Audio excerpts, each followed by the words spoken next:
আমার জামা কাপড় আমাকে খুলে সব ল্যাংটো করে দিয়েছে। আমার হারাবার কিচ্ছু নেই। কেন আজকের দিনে দাঁড়িয়ে একটা বেঙ্গলি সাপোর্টিং অ্যাক্টরের নুন আনতে পান্তা ফুরোয়? কেন তাদের এখন সরাসরি ইন্টারভিউতে এসে বলতে হচ্ছে যে আমরা এই ইন্ডাস্ট্রি থেকে বিদায় নিয়ে নিচ্ছি? আমি প্রেম আমার করে ফেলেছি, হাসি কথা করে ফেলেছি, আলিফা করে ফেলেছি, তারপরেও মেগা সিরিয়ালে পাঠ চাইতে খোঁজে গেছে। ভাবলাম যে এটা আমার জনান নয়, আমাকে দেবে না। এই ইন্ডাস্ট্রি পুরো আমাদেরকে জামা কাপড় খুলে ন্যাংটো করে দিয়েছে। আমার জামা কাপড় আমাকে খুলে সব ল্যাংটো করে দিয়েছে। আমার হারাবার কিচ্ছু নেই। বাংলা ফিল্ম ইন্ডাস্ট্রিতে এমন কিছু অ্যাক্টর ছিল যারা বড় বড় মুভিতে কাজ করেছিল, যেমন প্রেম আমার, সেদিন দেখা হয়েছিল, চ্যালেঞ্জ। সেই সব মুভিতে কাজ করার পরেও তারা এখন কোনো সেরকম কাজ পাচ্ছে না। যদিও তারা সাপোর্টিং রোলে কাজ করেছিল, কিন্তু সাপোর্টিং রোলে কাজ করলেও তারা এখন আর সেরকম কাজ পাচ্ছে না। এরকম অনেক অ্যাক্টর পেয়ে যাবে যারা কিন্তু অর্থ সংকটের জন্য এই মুভি ছেড়ে লাস্টে সিরিয়ালেই চলে গেছে। কেন তারা এই বেঙ্গলি ইন্ডাস্ট্রিতে রেকগনিশন পাচ্ছে না? এবং তারা এখন বলছে যে একটা সাপোর্টিং অ্যাক্টর হওয়ার থেকে একটা ইউটিউব চ্যানেল খোলা ভালো। সেখানে তার নিজের স্বাধীনতা থাকবে, নিজের সবকিছু করতে পারবে, নিজের মতো নিজের অডিয়েন্স তৈরি করে সেখান থেকে অনেকটাই টাকা ইনকাম করা যায়। একটু যাদের সেন্স আছে, যারা কোনো কিছুর মধ্যে নেই, শুধু শিল্পী সত্তা নিয়ে বাঁচে, তারা নিজেরা ইউটিউবে কাজ করবে, তাদের নিজেদের মতো করে কাজ করবে, ওয়ার্ল্ড ওয়াইজ দর্শক বানিয়ে নেবে। আজকের এই ভিডিওতে আলোচনা করব আসলে কি সমস্যা হয়েছে এই সাপোর্টিং অ্যাক্টরদের, কেন তারা এই ইন্ডাস্ট্রিতে কাজ পাচ্ছে না, ভবিষ্যতে কি তারা কাজ পাবে নাকি তারা এরকমই থেকে যাবে, সবকিছুই বিস্তারিতভাবে আলোচনা করা হবে আজকের এই ভিডিওতে। তাই ভিডিওটা শেষ অবধি দেখতে থাকো। 2020-21 সাল থেকে আজ 24, প্রায় 3-4 বছর ধরে আমার জীবিকা প্রায় বন্ধ করে দেওয়া হয়েছে, কারণ আমি যেহেতু খুব সোচ্চার এগুলো মানে শুধু মানে সিনেমা করে বেঁচে থাকা একটা বড় চাপের বিষয়। মানে কোথাও আমাকে কখনো কোনো সেরকম অনুষ্ঠানে ডাকা হয় না। কোনো আর্টিস্ট ফোরামের কোনো অনুষ্ঠান খুব একটা সেরকম হতো না। করছি আমাদের তো প্রতি বছর ফিল্ম ফেস্টিভ্যাল, সেখানে না আমাকে কখনো ডাকা হয়। মানে এটা এতগুলো রদবদল হয়ে গেছে, কখনোই কারো না কখনো কোনো অবস্থায় আমাকে না ফিল্ম ফেস্টিভ্যালে ডাকা হয়েছে। সব পরিবার অ্যাওয়ার্ড এই সেই হেনা তেনা প্রত্যেকটা ছোট বড় সমস্ত আর্টিস্টদের ডাকা হয়।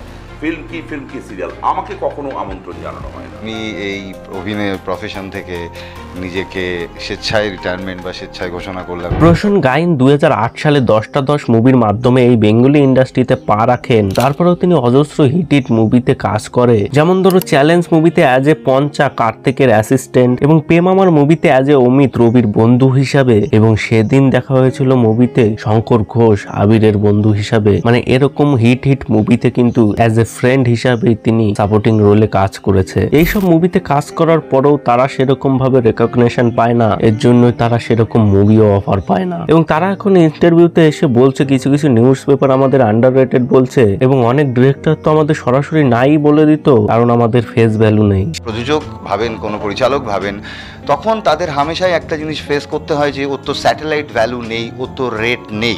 সেই ইন্টারভিউতেই বলে যে আমাদের অবস্থাও সেই শুভময় দার মতো হবে না তো। কিন্তু যখন আমরা নিজেদেরকে রেটেড করার চেষ্টায় এগোচ্ছি, তখন ভয় পাচ্ছি যে এই সময় দাঁড়িয়ে আন্ডার রেটেড, আর ভবিষ্যতে গিয়ে আমাদের আবার শুভময়দার মতো অবস্থা হবে না তো, রেকগনিশন পাবো তো। এই শুভময়দার সাথে কি হয়েছিল সেটা রুদ্রনীল ঘোষ তার একটা পোস্টের মাধ্যমে বলে, শুভময়দার সাথে পরিচয় কি আজকে, আমার অভিনয়ে আসার শুরুর দিনগুলো দাদা নিজের হাতে গড়িয়ে দিয়েছিলেন। লেখালেখি, পর্দা এবং মঞ্চে অভিনয়, নির্দেশনা সব ওর কাছ থেকেই শেখা। সবে তোই তুখর ছিলেন মানুষটি, খুব ভালো শিক্ষকও। শুভময়দা না থাকলে রুদ্রনীল ঘোষ অভিনয় দুনিয়ায় অজানায় থেকে যেতেন। জানি চলে যাওয়ার পর শুভময়দাকে নিয়ে প্রচুর লেখালেখি হবে, সবাই অনেক ভালো কথা বলবেন। জীবিত সময়ে তার প্রাপ্য মর্যাদা, যশ, খ্যাতি, কাজ কিছুই পেলেন না। শুভময় তার বিরুদ্ধে আরো একটি গুরুত্বপূর্ণ অভিযোগ, তিনি নাকি সময় আচরণবিধি মেনেই কাজ করতে পারতেন না, তাই ভালো অভিনেতা হলেও তার উপর ভরসা করা যেত না। আজ টলিউডের থেকে খুব জানতে ইচ্ছা করে,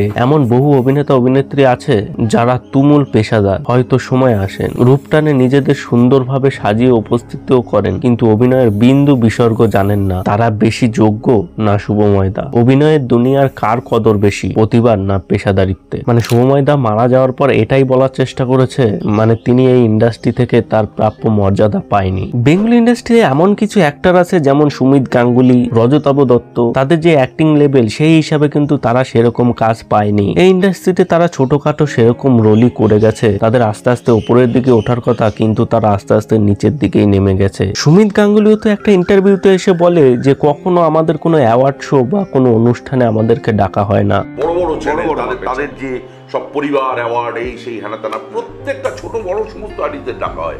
ফিল্ম কি সিরিয়াল, আমাকে কখনো আমন্ত্রণ জানানো হয় না। ইন্ডাস্ট্রিতে অনেক পার্টিগত ব্যাপার রয়েছে, তারা কিন্তু যারা কোনো পার্টিতে যোগ না দেয় তাদেরকে কিন্তু সেরকম ভাবে কাজ দেওয়া হয় না, তাদেরকে ব্ল্যাক লিস্টে ফেলে রাখা হয়।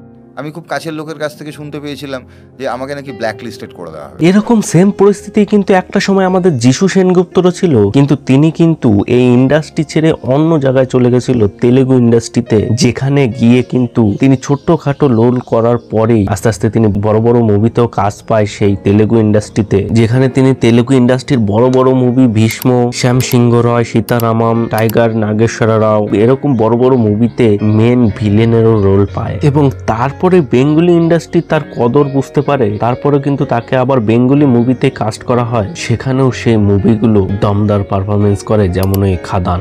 যিশু সেনগুপ্ত এখন বেঙ্গলি টপ অ্যাক্টরদের থেকেও বেশি টাকা ইনকাম করে এবং তার আপকামিং মুভিগুলো দেখলেই বোঝা যায়, মানে সেখানে তো একটাও বেঙ্গলি মুভির অ্যানাউন্সমেন্ট হয়নি এখনো পর্যন্ত, মানে 2025-26 কানাডা, হিন্দি, তেলেগু, মালায়ালাম মুভি মানে অনেকগুলো মুভি আসতে চলেছে যেগুলোর কিন্তু অ্যানাউন্সমেন্টও হয়ে গেছে। মানে তিনি কোথা থেকে কোথায় পৌঁছে গেছে, যেখানে তিনি সেই সময় বেঙ্গলি ইন্ডাস্ট্রিতে সেরকম রেকগনিশনই পায়নি।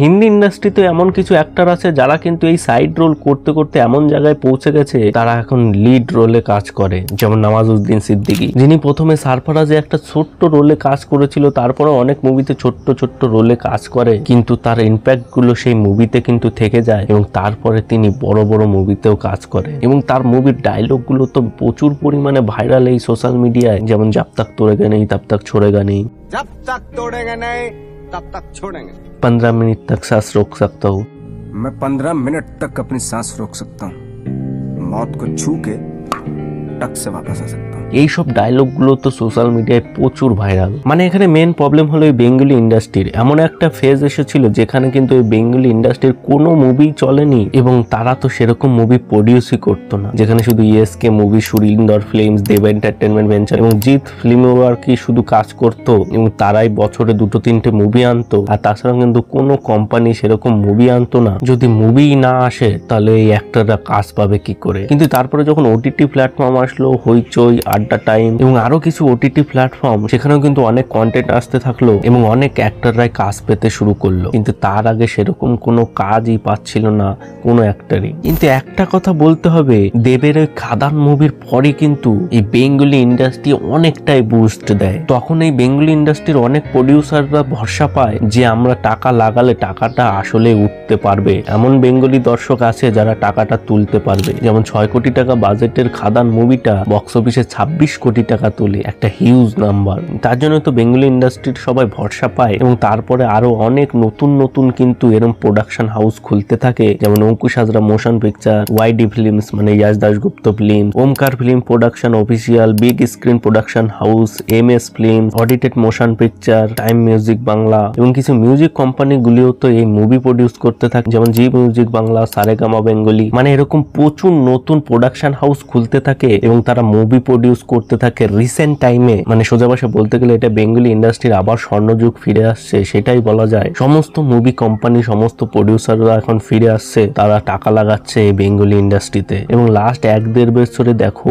অনেক মুভি এসছে, অনেক মুভি। এবং এই সাপোর্টিং অ্যাক্টররাও তারা আস্তে আস্তে কাজ পেতে শুরু করছে, যেমন সুমিত গাঙ্গুলি, যিনি তো আগে ইউটিউবের কিছু ভিডিওতেও তিনি কাজ করেছিল, কিন্তু এখনো তারা কিন্তু ভরে ভরে কাজ পাচ্ছে শুধুমাত্র এই বেঙ্গলি ইন্ডাস্ট্রি বুমে ওঠার জন্য। আজ থেকে 6 বছর আগে এই পোষণ গাইনও কিন্তু একটা ইউটিউব চ্যানেল খুলেছিল যার নাম ছিল পোষণ গাইন ইনিশিয়েটিভ। সেইখানে তিনি কিন্তু অনেক মিউজিক ভিডিও বানাতো, মানে তিনি বলেছিল যে তার এই চ্যানেলের মাধ্যমে নতুন নতুন ছেলে মেয়েদের সুযোগ দেওয়া হবে। আপনাদের প্রপার পাথ দেখানো, প্রপার রাস্তা দেখানোই হলো আমার মূল উদ্দেশ্য এবং শিল্পের সঙ্গে শিল্পের লড়াই, এটা আগেও ছিল এখনো আছে এবং আগামী দিনেও থাকবে। এবং তিনি সেই করেছিল, প্রথমে কিন্তু অনেক মিউজিক ভিডিও এনেছিল অনেক নতুন নতুন ছেলে মেয়েদেরকে নিয়ে, তারপরে নিজেও কিন্তু তিনি কিছু শর্ট ফিল্ম করে, যেমন ফান্ডু, কৈফিয়ত, ম্যাঙ্গোলা, কিন্তু সেই সব শর্ট ফিল্ম কিন্তু একটাও চলেনি। এই ইন্ডাস্ট্রিতে অনেক এরকম প্রতিভাবান অ্যাক্টর রয়েছে যারা কিন্তু তাদের প্রাপ্য মর্যাদাটা পায়নি এই বেঙ্গলি ইন্ডাস্ট্রি থেকে। আর এখনই এটা সুবর্ণ সুযোগ বড় বড় প্রোডাকশন হাউসের সাথে কাজ করা এবং তাদেরকে রেকগনিশন দেওয়া। এরকম প্রচুর সাপোর্টিং অ্যাক্টর রয়েছে যাদের কিন্তু প্রচুর প্রতিভা রয়েছে, কিন্তু তারা সেরকম কাজ পায়নি। তারা যদি তাদের স্কিলটা ভালোভাবে কাজ লাগায়, ভবিষ্যতে কিন্তু তাদের কোনো কাজের অভাব হবে না। কারণ একটাই, এখন কিন্তু এই বেঙ্গলি ইন্ডাস্ট্রি আপের দিকে যাচ্ছে। তো ব্যাস বন্ধুরা, আজকে এই পর্যন্তই। এই বেঙ্গলি ইন্ডাস্ট্রি সাপোর্টিং অ্যাক্টরদের নিয়ে তোমাদের কি মতামত রয়েছে কমেন্ট বক্সে অবশ্যই জানাও। ভিডিওটা ভালো লেগে থাকলে একটা লাইক করে দিও, চ্যানেলে নতুন হলে সাবস্ক্রাইব করে নোটিফিকেশন অল করে দিও, যাতে ভিডিও আপলোড করলে সবার আগে পৌঁছে যায় তোমাদের কাছে। দেখা হচ্ছে পরের এক নতুন ভিডিওতে। বাই।